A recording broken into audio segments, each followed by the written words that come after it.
حي على الفلاح.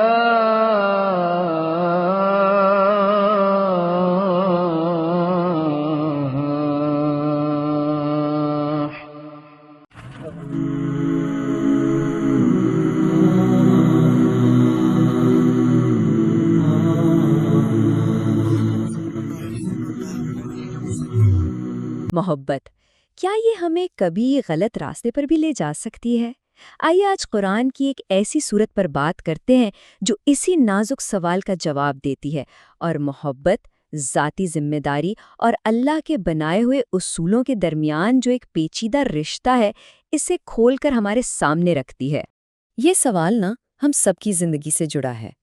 ایسا کب ہوتا ہے کہ اپنے پیاروں کی محبت ہمیں ان کی غلطیوں سے، ان کی کوتاہیوں سے اندھا کر دے؟ یہی وہ بنیادی نقطہ ہے جس پر آج کی ہماری گفتگو مرکوز ہوگی۔ اور یہ بات اس اقتباس میں کتنی خوبصورتی سے سمجھائی گئی ہے، بالکل نفرت کی طرح۔ جب محبت بھی حد سے بڑھ جاتی ہے تو انسان کی سوچ یک طرفہ ہو جاتی ہے، وہ اپنے پیاروں کی غلطیوں کو نظر انداز کرنے لگتا ہے، اور یہیں سے سارا مسئلہ شروع ہوتا ہے۔ تو پھر اصل آزمائش کہاں ہوتی ہے؟ وہ تب ہوتی ہے جب ہمیں اپنے سب سے عزیز لوگوں کے معاملے میں اصولوں پر قائم رہنا پڑتا ہے۔ یہ محبت اور ذمہ داری کے درمیان ایک کشمکش ہے، اور یہی وہ موضوع ہے جسے ہم آگے آنے والی مثالوں میں مزید گہرائی سے سمجھیں گے۔ چلیں اب اس اصول کو عملی طور پر دیکھتے ہیں، اور اس کے لیے سب سے پہلی مثال خود پیغمبر اسلام صلی اللہ علیہ وسلم کی زندگی سے ہے، جو یہ ظاہر کرتی ہے کہ یہ اسباق سب کے لیے ہیں، یہاں تک کہ سب سے زیادہ محترم ہستیوں کے لیے بھی۔ تو اصول بہت واضح ہیں، بالکل صاف۔ اللہ کی مقرردہ حدود کا احترام ہر ایک پر لازم ہے، چاہے اس کا مقام اور مرتبہ کچھ بھی ہو۔ یہ ایک بنیادی بات ہے جو اس صورت کی بنیاد ہے۔ لیکن یہاں ایک سوال پیدا ہوتا ہے کہ اگر کوئی پیغمبر محض مہربانی کے جذبے سے کسی کا دل رکھنے کے لیے کوئی کام کرے تو؟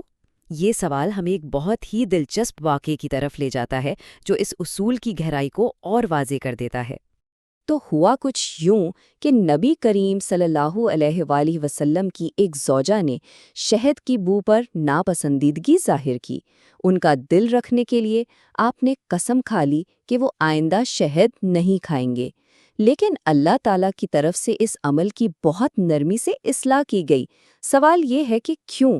کیونکہ ایک پیغمبر کا ذاتی عمل بھی پوری امت کے لیے ایک قانون بن سکتا تھا، جس سے ایک حلال چیز بھی حرام لگنے لگتی۔ تو یہاں سے سبق کیا ملتا ہے؟ سبق یہ ہے کہ چاہے نیت کتنی ہی اچھی کیوں نہ ہو، اعمال کو اللہ کی مقرر کردہ حدود کے اندر ہی رہنا چاہیے، خاص طور پر جب آپ ایک ایسی پوزیشن پر ہوں جہاں آپ کے عمل سے لاکھوں لوگ مثال پکڑتے ہیں۔ اچھا، اب ایک اور واقعے کی طرف چلتے ہیں۔ یہ ہمیں قریبی رشتوں میں اعتماد اور انکساری کی اہمیت سکھاتا ہے، اور اس بار بات نبی کریم صلی اللہ علیہ وآلہ وسلم کی ازواج مطہرات کی ہے۔ اور دیکھیں، اس میں دلچسپ بات یہ ہے کہ یہ سب کسی بری نیت سے نہیں ہوا۔ نبی کریم صلی اللہ علیہ وسلم نے ایک زوجہ کو کوئی راز کی بات بتائی، اور انہوں نے باہمی محبت اور اعتماد کی وجہ سے وہ بات دوسری زوجہ کو بتا دی۔ جب اللہ نے نبی کو اس بات کی خبر دی تو آپ نے بہت نرمی سے تنبیہ کی اور انہیں شرمندگی سے بچانے کے لیے پوری بات بھی نہیں بتائی۔ اور قرآن اسی بات پر زور دیتا ہے کہ نیک خواتین کی ایک بہت بڑی خوبی یہ ہے کہ وہ رازوں کی حفاظت کرتی ہیں۔ یہ ایک بنیادی صفت ہے، خاص طور پر ان لوگوں کے لیے جو دوسروں کے لیے ایک مثال ہوں۔ تو پھر ایک بظاہر چھوٹا سا واقعہ اتنی بڑی بات کیوں بن گیا؟ اس لیے کہ یہاں مسئلہ بدنیتی کا نہیں تھا، بلکہ ایک ایسی لغزش کا تھا جو ایک رول ماڈل کی شخصیت میں نہیں ہونی چاہیے۔ اس کا تعلق اس اعلیٰ ذمہ داری سے ہے جو ان کے کندھوں پر تھی۔ اب ہم اس صورت کے اس حصے کی طرف آتے ہیں جو شاید سب سے زیادہ اہم ہے، وہ حصہ جو ہمیں بتاتا ہے کہ آخر میں جب حساب کتاب ہوگا تو کون سی چیز اصل میں کام آئے گی۔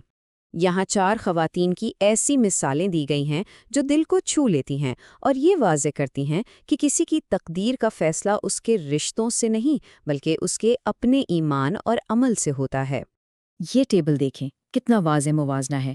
ایک طرف تو حضرت نوح اور لوط کی بیویاں ہیں، پیغمبروں کی بیویاں ہونے کے باوجود اپنے کفر کی وجہ سے ناکام ہو گئیں، اور پھر دوسری طرف فرعون جیسے ظالم بادشاہ کی بیوی کی مثال ہے۔ وہ اس ماحول میں رہ کر بھی اپنے ایمان کی وجہ سے کامیاب ہو گئیں، اور آخر میں حضرت مریم جنہیں ان کی پاک دامنی اور فرمانبرداری کی وجہ سے عزت ملی۔ یہ سب مثالیں ایک ہی بات بتاتی ہیں کہ ان ساری مثالوں سے جو ایک بات بالکل صاف ہو کر سامنے آتی ہے وہ یہ ہے کہ اصل چیز انسان کا اپنا ایمان اور اپنا عمل ہے، کوئی خاندانی تعلق یا نسبت کام نہیں آتی۔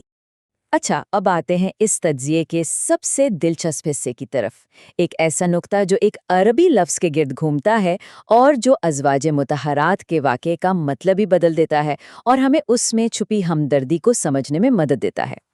یہ لفظ ہے سغا۔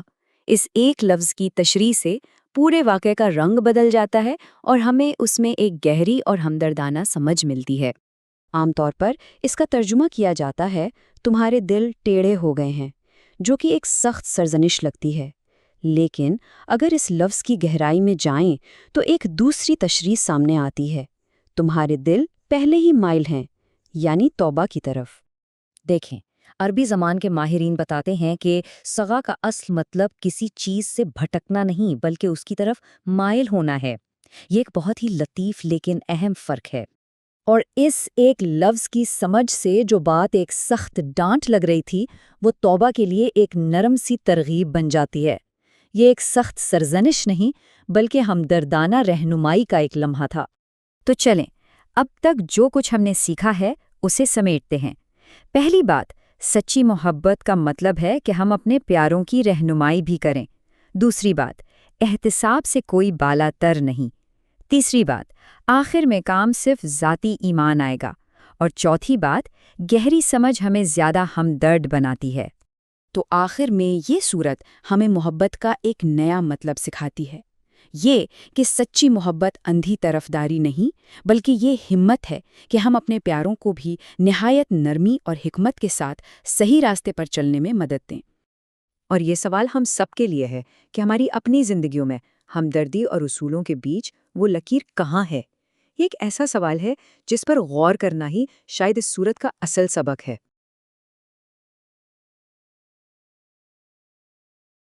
امام مالک رحمہ اللہ تعالیٰ کا قول ہے، دنیا میں کوئی ایسا شخص نہیں ہے کہ جس سے اختلاف نہ ہو سکے سوائے آپ صلی اللہ علیہ وآلہ وسلم کے۔